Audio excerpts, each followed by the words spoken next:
Sipanadutse nkhale miyezi itatu chisankhireni olemekezeka Profesa Peter Mutharika ndi chipani chawo cha Democratic Progressive Party kuti ayendetse boma la dziko la Malawi, komatu anthu kunjaku akulankhula, ndipo munthu mmodzi amene akulankhula motsatira ndi chipanichi ndi aja amatchedwa kuti Mr. Bula. Mr. Bula nthawi yonse ya kampeni amalankhula ndithu motsutsana ndi utsogoleri wa chipani chimene cha DP, ndipo lero sakusintha thapa, akupitirizabe kudzudzula a DP kuti ayephera kuyendetsa dziko ndipo tati chivoterero Malawi chawo palibe. Ndilekale mozi pa Nyasa Voice Box timve kuti Mr. Bula akuti bwanji, ndipo akamaliza timati msango choka mutuze maganizo anu in the comment section below pompano pa Nyasa Voice Box. Ndi magazi anje akuda amene iweyo DPP uli nawo, ukangolowa mboma magesi amasiya kugwira ntchito mziko. Ndi magazi anje akuda DPP amene uli nawo, kungolowa mboma kungotenga boma siku loyamba malubino kuyamba kuphedwa. Kodi ndi magazi anje othimbirira iwe DPP omwe uli nawo iweyo, kungotenga ziko kungokhala pamwamba pa ziko ndiye kuti mzikomo zinthu zada masukulu mabuloko kumango agwera ana ndi kumamwalira, masitima ndi kumangopsa masitima. Tikupaseni moni a Malawi kulikonse kumene muli, kutauni komanso kumuzi, kumapiri ndi kunyanja, Amalawi nonse amene muli mayiko akunja mulandire moni. Ine ndi Mr. Bula, awa ndi ma fact no reverse. Lero ndikufuna nditambasule nkhani zikulu zimene muziko muno anthu akuphinjika nazo. Ifeyo tikabwera panopa pa ground ndikuzalankhula ndekuti zinthuzo zafika podusa muyezo, anthu akuphinjika, anthu asanduka akapolo. A DPP mwina simukuziwa, anthu amene anapita kukakuvoterani ena siwo onse amene ali achipani cha DPP. Ena ndi a MCP anakakuvoterani ndi chikhulupiriro. Ena ndi a UTM, UDF, azipani zambiri anakakuvoterani inuyo kukupasani voti ndi chikhulupiriro kuti apita Mutharika mukakhala pamwamba pa ziko, katundu asika mtengo. Mukakhala pamwamba pa ziko ndiye kuti anthu azipeza chakudya mosavuta, potengera mbiri imene munali nayo munapangako mu nyengo yochokera 2014 kuzafika 2019. Lero chitukuko chimene a DPP mukupanga ndi unyolo kuamanga anthu kulilongwe, kwaika anthu kundende, adani anu kuamanga wonse. Panopa ndikufuna ndikuuzeni, njoka kuti ikulume mwendo ikulume phazi, pokhapokha iweyo wayiponda. Njoka ndiyofasa, njoka ndiyodekha. Ikakhala pamalo imagona phe, imaoneka yodekha, imaoneka yofasa, ndipo siungaziwe kuti njoka ili mtulo kapena ili maso. Ukayiponda ndi pamene sopano imapanga za iwe. Amalawi mwatitengera kuntoso ngati maliro a njoka. Chikhulupiriro chimene ife tinali nacho Amalawi pa inu a DPP chachoka, ndipo tilibe so khumbokhumbo ngakhale chinunkhira. Ndipo palibe phindu lililonse limene tinakutengerani apita Mutharika kuwikani pamwamba kuti lamulirani ziko ili, chifukwa ziko mavuto afika nkhosa, afika kumphuno. Bula so achakwera omwe aja zinali bwino, achakwera omwe aja tinene pano mosapyathira, achakwera aja zinali bwino, achakwera ndi munthu wabwino kusiyana ndi munthu bubuyu. Tinene muuna mtima panopa mopanda mantha, apita Mutharika ndinu panja, ndinu mbwerera, ndiponso ine simuziwa kanthu bi. Kodi munthu uyu ndi mwana wa ndani uyu, tinamtenga kuti munthu uyu? Munthu woti saziwa chimene akuchita kukacha, kungoziwa unyolo, kunyamula unyolo. Malo moti anthu aone chitukuko, aone mafuta mfilling station, abwere anthu azigula mafuta, katundu asike mtengo. Tikungonapo unyolo kuwaseka anthu kuti asalankhule, kuwatangwanisa Amalawi kuti asalankhule za mafuta. Zimene mukuziyambazi ni njoka zimene mukuziponda izi, mawa zikuvutani izi. A DPP ulendo ukuvutani, ulamuliro ukuvutani musaone ngati mukutseka anthu pakamwa, zimene zizi mukuponda njoka kuti njoka zembe kutembenukirani kukulumani. Mwana pakhomo amene ukamamolera kummenya kumapeto kwake uzindikire kuti mwanayo kumapeto azakhala chigandanga, ndipo azakhala wosaopa ndewu, wosalemekeza akulu, chifukwa mwanayo iweyo ukummenya siku ndi siku. Ife timaona nthawi ya anamiwa DPP ili mboma. Anamiwa omwewo mukunenawo kuti anthu mukwamanga chifukwa anamenya anamiwa. Anamiwa ankaenda ndi futi. Anamiwa ankamenya anthu kumawotcha nyumba za anthu. Majaji ndikuwuzeni uthenga ukufikeni. Mukamazilowerera za andale izizi pamawa zinthu zimakutembenukirani. Ili ndi ziko ili. Mukamazilowerera kwambiri zinthu za anthu andale, inu majaji zinthu mawa zizakuvutani. Ukakwera pansana pa njovu usamati kunja kulibe mane. Musamakhale ndi maloto oona ngati DPP mmene tayitenga kuyinyamula kuyika pamwamba pa ziko. Sikuzakhalanso chipani china chimene chizalamulire. Kumeneko ndi kuzikwata ndi chala. Chipani china chizabwera ndipo zizi zikuchitikazi, ena amene mukuzunza anthu, majaji amene mukukuzembesa chilungamo, amene mukuyenda ndi unyololero, nanunso muzakhala kunja kwa ziko. Chifukwa Amalawi sangazavotere manyaka ngati awa, kungolowa DPP magesi yavuta mziko.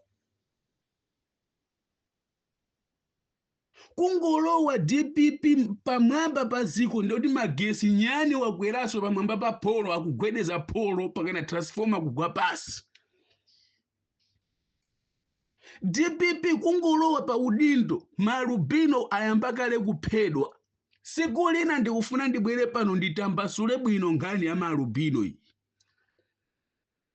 Siku lina ndikufuna kwambiri ndi nkhani ya kuzigulira malo imene anthu akumangochi ndi mulanje analandidwa malo mwaulere akuona ndi maso. Lero anawo akula, akuberekana, akusowa polima. Mutatenga anthu kukaunjika kumulanje ndi kumangochi.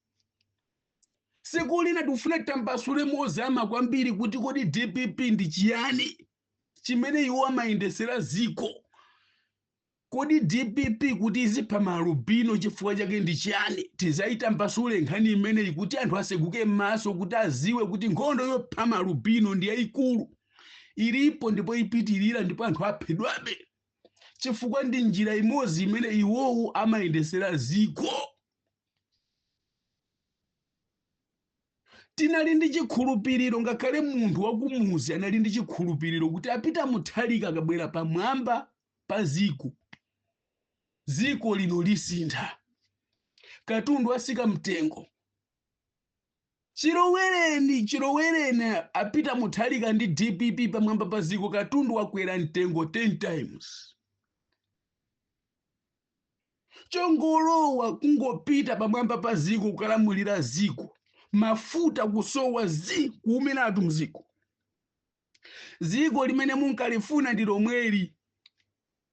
Ziko lomwe munkalirira apita muthalika kuchita kulirira munthu wamkulu, munthu nkhalamba, agogo kuchita kulirira ziko. Ndikufuna ziko. Ndikufuna pamwamba, ndikufuna pamwamba. Amalawi anatenga kukunyamulani kukuyikani kukupasani makwerero. Kukhala pamwamba pa ziko mwangogona mulipei. Abambo inu ziko lili ngati mkazi ili siumangogonapo iyayi. Akamanena kuti mkazi akamazuka mmawa ukamamuona mkazi akuzuka ndi simailo ndekuti iweyo watenga kapu ya shuga wantakasira wampasa. sizongokwera pamwamba basi iweyo kungofuna ukwere pamwamba. Wakwatira mkazi ndi ameneyo. Lero ndi izi boma lonse kuliunjika kuchipinda kumangochi kupeji house ziko kuliunjika kuchipinda kulika pakona kuchipinda Malawi akuvutika. Ndi zinthu zingati zimene a DPP mwalonjeza inu zimene simunakwanirise polo chimozi. Poti chomwe ife tikuona mafuta ali kumangochi, mafuta ali ku Tanzania, madramu ndi awa, matankala ndi awa. Ino osamanenerera ngati mpira, osamanenerera tangobweresa ni mafuta au filling station anthu atunge. Kodi a DPP simunaziwebe kuti mafuta akamasowa muziko chilichonse mtengo chimakwera. Kodi ngati ku Tanzania kunali ziwawa masiku awiri, nanga ku Mozambique kuli ziwawa, nanga ku Durban kuli ziwawa. Chomwe ya Malawi akufuna ndi mpweya wabwino, makompweya wabwino. Kodi Malawi azampeza liti msogoleri woti asatukule Malawi ndi kusintha. Tikuvota kumvota kumtenga uyu kumuyikapo koma Malawi akuvutikabe akusaukabe kufikira lero. Kodi iwe DPP ntchito yako muziko ndi chiyani? Kodi nanga unabwereranji kuziko? Kodi pamwamba pamene munkapafuna ndi pamene mukutanipo inu? Zimafunika achamuna izi. Oziwa kugwira ntchito. Osati munthu wata. Tinkanena kuti munthu wakakalamba zero zimabwerera ku ubebi. Amati ndikufuna moto. Mwana akufuna moto, amuthalika kufuna moto. Ndifake akufuna chilichonse, akufuna unyolo, anthu amangidwe. Anthu amene mukuamangawo mukuweta njoka. Mukuziponda njoka zoti zangogona. Zikuzuzani, muzuzika inu. Boma mulira mwa mavuto ili. Musamakoze zinthu ndi unyolo mziko. Anthu akufuna malo awo kumangochi ndi kumashinga. Apaseni malo awo, achoseni anthu amene munakapasa kwa unjika kwankuja. Muzina lati kuzigulira malo. Kumene kuja ndi kuba. Ziko lino lili ndi zambiri zoti lisatire. Kodi tii, ulimi wa tii ukupindulira ndani? Ukupindulira Amalawi? Ulimi wa tii kumulanji kucholo. Kodi ukupindulira Amalawi? Kapena ukungopindulira boma andale? Kapena ukungopindulira azungu? Anthu ambiri analandidwa malo. Ziko ilira Malawi yang'ananise gulani maso. Mmalandidwa malo pa ulere. Malo wanu kumagwirisa ntchito anthu wena inu mukusauka. Malo akumagulisa kwa azungu inu mukunyamula anthu kukayika kumangochi ndi kumachinga. Muzina la kuzigulira malo. Kuba DPP kungolowa mboma zinthu zimawonongeka. Amalawi amene aliko masiku ano ndi woyang'ana oziwa chomwe akuchita. Majaji samalani, ndale musazilowerere. Kwamanga anthu muzifukwa za ndale. Nkuponda njoka poyera kufuna kuliwononga ziko la shete loti linalipe. Limango kuyang'anirani mafilimu sopano nkulibweresa kuti libwere pa ground. Nyasi zimene mukupangazi kuchisiru mene mukupangawo. Anthu amene mwamangawo amasuleni. Chifukwa mawa zikuvutalizi. Mukuponda njoka ili. Musaone ngati Amalawi muthana nawo chifukwa chwa olo mutamanga anthu 1 miliyoni. Koma anthu akuvutani. Muvutika ino. Chomwe tikufuna ife Amalawi ndi chitukuko. Chomwe tikufuna ife Amalawi mitengo isike sitinayiwale. Mukamanena kuti January sukulu isika muchosa fees. Mutifotokozere kuti mu fees tikachosa ngakhale ndalama ku primary ngakhale ya chitukuko simuzipereka. Chifukwa apa zili ngati kungomuuza munthu kakhale mnyumba ndakupasa nyumba ndiyi. Mu nyumbamo mosayika cement muli chifumbi. Pa nyumbapo palibe chimbuzi. Munthu akhalapo bwanji. Osango iyayi chakuchoshani tashosha chikuifiji. Amalawi si ambuli amafunika mwauze tachosa school fees ku sukulu simuzipereka kalikonse. Chimene muzizi wenu ndi kusambisa mwana azipita ku sukulu. Osango ndi tachosha chikuifiji. Madala fotokozerani bwino anthu ave Amalawi si ambuli. chifukwa Malawi sukulu panopa ku primary simalipirira ana koma kuli zambiri zimene zimatiphinja zimene munthu wosauka kuphinjika nazo akumalipira zachitukuko akumalipira koma sudi kumalipira ku primary komweko zamayeso koma akuti sukulu ndiye ulere. Inu kodi mukamanena kuti sukulu ndiye ulere chimene mwachosa ndichiti kuti tiziwe chifukwa anthu amene akuphunzitsa ku sukulu kakomiti ka ku sukulu kakumaberaso anthu m'mizi uko anthu akufinyika kwambiri magesi kulibe mababashop anthu sakumeta kodi anthu amene aja akazabweresa mkwiyo ndi olakwa. Inu muli bize kumanga anthu unyolo mafuta kulibe kodi anthu amene aja akazabweresa mkwiyo ndi olakwa. Inu muli bize kumanga anthu unyolo. A DPP ziko lakulepherani olo mavoti atatachitikira lero inu chanu kulibe. Munali ndine Mr. Pula awa ndi ma fact no reverse.